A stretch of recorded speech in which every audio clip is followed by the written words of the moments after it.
फिर क्लास 12 वाले बच्चों के लिए उनका सेकंड चैप्टर का second part I want to drive a car लेकर के आया हूँ। इस चैप्टर के अंदर हम लोग को एक बार फिर लॉस्ट स्प्रिंग के बारे में, लॉस्ट स्प्रिंग आपको याद होगा, मैंने फर्स्ट पार्ट में बताया था आपको। स्प्रिंग यानी हमारा बचपन, हमारे वो सुंदर सुंदर पल जो हमसे किसी भी कारण से छूट जाते हैं। इस कहानी की राइटर एनिस यंग ने हमें ये बताया है कि किस तरह से हमारे यहाँ पर किसी भी कारण से, जो कि फर्स्ट पार्ट में था चाइल्ड लेबर, वही इसमें भी आपको सुनने को मिलेगा। वीडियो आगे बढ़ने से पहले मैं अपने स्टूडेंट से चाहूँगा कि एक बार इसको लाइक ज़रूर कर दें, चैनल विजय अकेडमी को सब्सक्राइब ज़रूर कर दें और बेल आइकन को हिट ज़रूर कर दें ताकि उनको सारे नोटिफिकेशंस लगातार मिलते रहें। चलिए अब स्टार्ट करते हैं अपना chapter I want to drive a car. इस कहानी के अंदर बच्चों एनिस यंग अब पहुंची दिल्ली से यूपी के फिरोजाबाद में। फिरोजाबाद वो जगह है जो पूरे भारतवर्ष में जानी जाती है अपनी बैंगल्स के लिए, बैंगल इंडस्ट्री के लिए। वहां पर बहुत बड़ी मात्रा में बैंगल्स बनते हैं, हर तरह की बैंगल वहीं से मैन्युफैक्चर की जाती है और वहां से फिर इंडिया के हर कॉर्नर में सप्लाई हो जाती है। यहीं पर आज एनिस यंग जब पहुंची तो वहां पर उसकी मीटिंग हुई, उसकी मुलाकात हुई वहां पर रहने वाले, वहां के एक रेजिडेंट से, वहां के एक निवासी से। उस बच्चे का नाम है मुकेश। मुकेश की वहां की तंग गलियों में, कच्ची गलियों में घूम रहा था और मुकेश को देखते के साथ ही याद आ गया एनिस यंग को अपना साहिब याद, उसी एज का बच्चा है। उसने पूछा उसका नाम पूछा, उसने बताया मेरा नाम मुकेश है। मुकेश क्या करते हो आप? मुकेश ने एनिस यंग के इस क्वेश्चन का जवाब दिया कि मैडम मैं तो यहाँ पर बैंगल इंडस्ट्री में काम करता हूँ, ये हमारा ट्रेडिशनल वर्क है। ट्रेडिशनल वर्क यानी पुश्तैनी काम। अच्छा,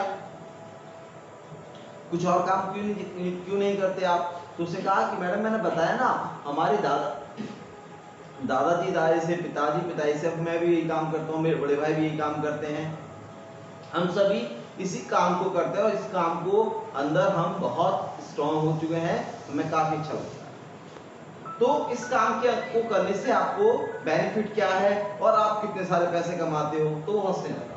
उसने कहा मैडम आप पैसों की बात करती हो, हमें दिन में 2 वक्त का भोजन भी अगर मिल जाए तो हम अपने आप को वो दिन बड़ा ही अच्छा समझते हैं। हमें एक दिन का भोजन भी नहीं मिल पाता, इतने पैसे भी नहीं आ पाते हमारे पास, भले हम इस कामों में पीढ़ियों से लगे हैं, जनरेशन टू जनरेशन इसी काम में लगे हैं। अच्छा, एनिस यंग के सरप्राइज था कि सोच के देखो इतने सालों से ये लोग काम कर रहे हैं। फिर वो उसके साथ उसके घर पहुंच गई। उसका घर एक टूटा फूटा सा घर था, एक बड़ा सा आंगन था, उसमें एक पेड़ था, उस पेड़ के नीचे उसकी दादी कुछ आसपास की बूढ़ी महिलाओं के साथ बैठी हुई थी। एक तरफ एक यंग लेडी जो उसकी भाभी थी, उसके भाई की वाइफ, वो खड़ी हुई थी पर्दा करके। जाकर के उसने एक चीज महसूस करी एनिस यंग ने कि यहाँ पर महिलाएं ज्यादा कुछ रोल नहीं है, सब अपनी दुनिया में मग्न हैं। और जब उसकी दादी को, मुकेश की दादी को ये पता चला कि ये उसके बेटे को पढ़ने के लिए कह रही है, तो उसकी दादी के तो देखो चेहरे का एक्सप्रेशन, बहुत गुस्से में आ गई। उन्होंने एनिस यंग को बुला करके कहा कि देखिए मैडम, हमारे यहाँ पर बच्चे काम करते हैं और बच्चे काम करके पैसे कमा रहे, तभी घर का चूल्हा चल पाता है, राशन आ पाता है। इसके पिताजी ने भी यही काम किया, इसका बड़ा भी यही काम करता है और इसे भी यही करना होगा। अगर आप इसको ऐसी नई बातों में बहकाओगे ना, इसका दिमाग घुमाओगे, तो ये स्कूल जाने के बारे में सोचेगा, तो घर का खर्चा कैसे चलेगा मैडम? एनिस यंग को बड़ा अजीब लग रहा, ये कैसी दादी है, अपने बच्चे के फ्यूचर के बारे में सोचती नहीं। वो वहां से आ गई, मुकेश से कुछ और बातें भी करी उसने बताया कि मुकेश से उसको पता चला कि यहाँ पर कोई भी बच्चा या कोई भी फैमिली इस काम के अलावा दूसरे काम करने को सोचती भी नहीं है। उनको किसी और काम के बारे में पता ही नहीं है। उसके पीछे 2 रीजन थे। पहला रीजन था कि उनको कोई दूसरा काम आता ही नहीं था, चलिए अगर कोई काम वो सीख भी लें तो उस काम को स्टार्ट करने के लिए उनके पास मनी नहीं थी। मैंने आपको बताया कि 2 वक्त का भोजन तो था ही नहीं, तो किसी काम को करने के लिए जो पैसा, फाइनेंशियल स्टेज जो होनी चाहिए, जो प्लेटफॉर्म होना चाहिए, वो उनके पास नहीं हो सकता था। वो जानते थे ये पॉसिबल भी नहीं हो सकता। चलिए, जो होना था वो हो चुका था।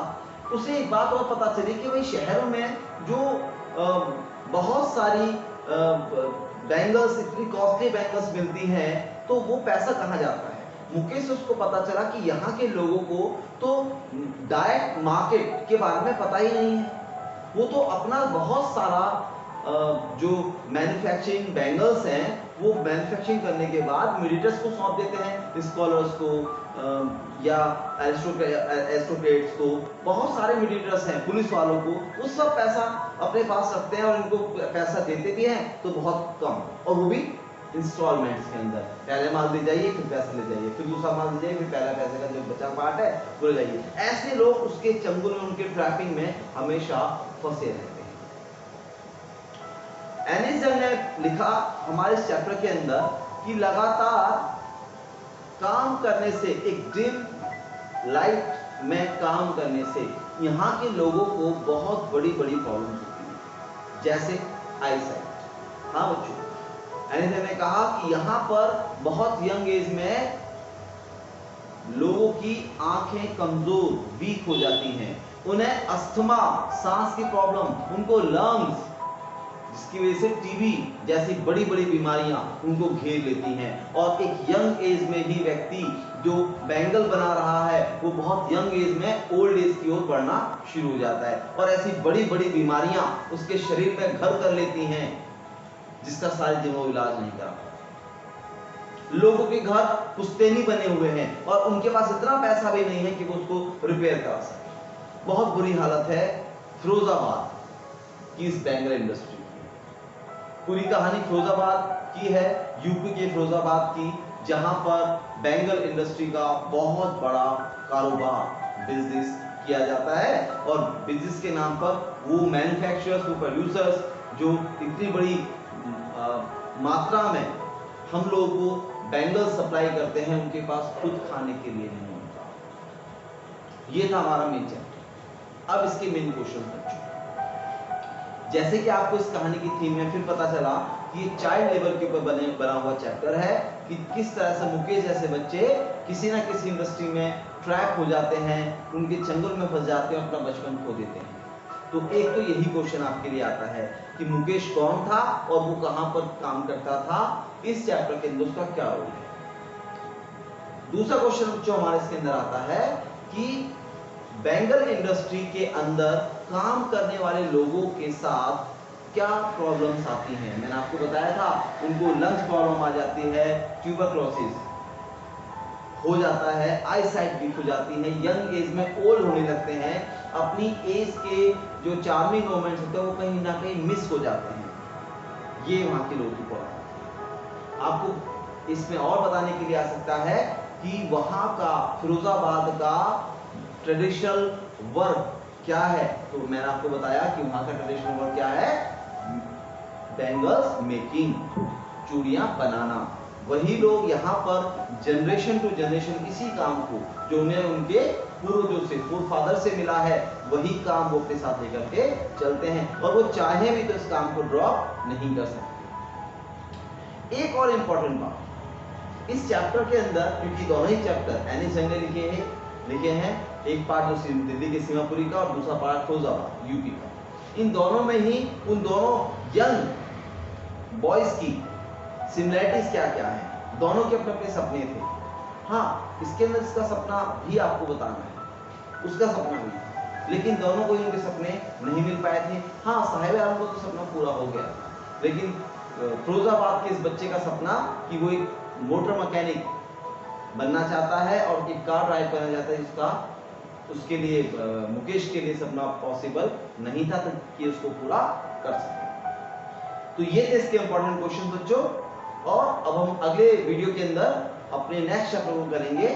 बेल आइकन को हिट करना ना भूलें, ताकि जो नेक्स्ट चैप्टर में आप लोगों को डालूंगा तो उसकी थीम, उसके क्वेश्चन आंसर्स, उसके एक्सपेक्टेड बोर्ड एग्जामिनेशंस के क्वेश्चंस आपको मिलते रहें।